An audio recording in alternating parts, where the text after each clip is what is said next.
तुम प्रवचनों पर रोक लगाते हो, तुम धर्म को अनावश्यक खर्च कहते हो, वैलेंटाइन डे को अनावश्यक नहीं कहते हो।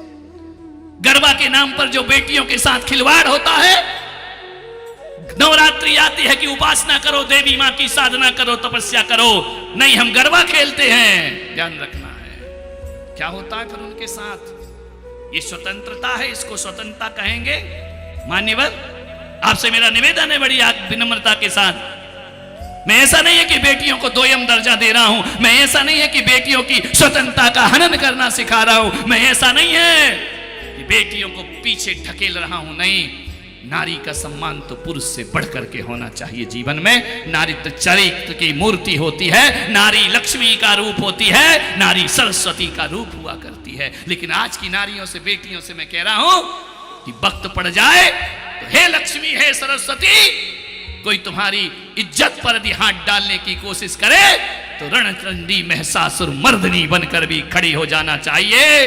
चूड़ी वाले हाथ तलवार पकड़ लेना चाहिए, ध्यान रखना है। माननीय आपसे निवेदन है, बेटी बाजार जाती है, बेटी स्कूल जाती है, बेटी ट्यूशन जाती है, मम्मी फोन करती है, बेटा तूने खाना खा लिया, बेटा तू स्कूल पहुंच गई, बेटा तू ट्यूशन में पहुंच गई। बेटी को गुस्सा आता है, मम्मी कितना फोन करती हो, कितना मैसेज करती हो, कितनी बार पूछती हो। एक बाप कहता है बेटी तू कहाँ है? मान्यवर, एक बात ध्यान रखना, उस माँ को ना तुम्हारे खाने से मतलब है, ना तुम्हारे पहुंचने से। माँ तो फोन करके ये जानना चाहती है मेरी बेटी सही सलामत है या नहीं है, मेरी बेटी जिंदा है या नहीं है। मान्यवर, बसों में जाती है और लौट कर नहीं आ पाती है, ऐसा हालात हो रहे हैं। निर्भया जैसे कांड होते हैं। एक बेटी बाहर जाती है, माँ का सीना धक धक धक धक धड़कता रहता है। अब और तो और छोड़ो, बाहर की बात छोड़ो, घर के नौकरों पर भी विश्वास नहीं रह गया है मेरे भाई। और नौकरों को तो छोड़ो, अब तो सगे रिश्तेदारों पर भी विश्वास नहीं रह गया है। कितना कठिन है एक बेटी के जीवन को संवारना। मान्यवर, बहुत मुश्किल का काम है। एक बेटी पालने का मतलब होता है हथेली पे अंगार रखना, ध्यान रखना है। क्या माहौल है देश के? ट्रेन में जाती है, लौट के आए इसकी कोई गारंटी नहीं। स्कूल जाती है, डॉक्टर बनी रहती है। क्या हालात हुए उस डॉक्टर के, कैसे बेरहमी से उसे मार दिया गया इस धरती पर, ध्यान रखना। निर्भया जैसे कांड होते हैं इस धरती पर। हम कहते हैं हमारा विकास हो रहा है, मोटर गाड़ी का विकास हो रहा है, इंसानियत का तो ह्रास हो रहा है। मान्यवर, खड़े खड़े लोग देखते रहते हैं, सड़कों पर बेआबरू कर दिया जाता है हमारी बेटियों को।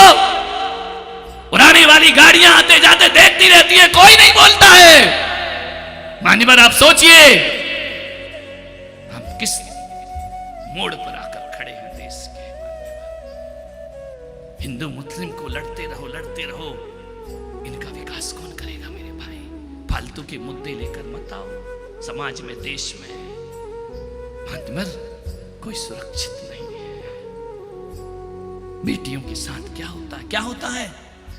निर्भया कांड हुआ इस देश में, कैंडल मार्च कर दिया, अदालत में चले गए। जिसकी बेटी जाती है ना, उस माँ बाप से पूछना उसके जीवन में क्या गुजरता है, क्या होगा। उसे फांसी भी चढ़ा दोगे तो क्या होगा, उम्र कैद भी दे दोगे तो क्या होगा। जिसकी बेटी गई, उसके साथ बेरहमी से, जैसे क्रूरता से मारा गया। अरे भाई, आपसे निवेदन है, विचार करो। ये वही उदयपुर है जहां एक दर्जी को खुलेआम दिन दहाड़े सर से धड़ अलग कर दिया जाता है। क्या होता है इस देश में? क्या हुआ उसका? 2 दिन आंसू बहाए, 2 दिन क्रांति जग गई, 2 दिन खून खौल गया, उसके बाद सब ठंडा पड़ गया। आपसे निवेदन है।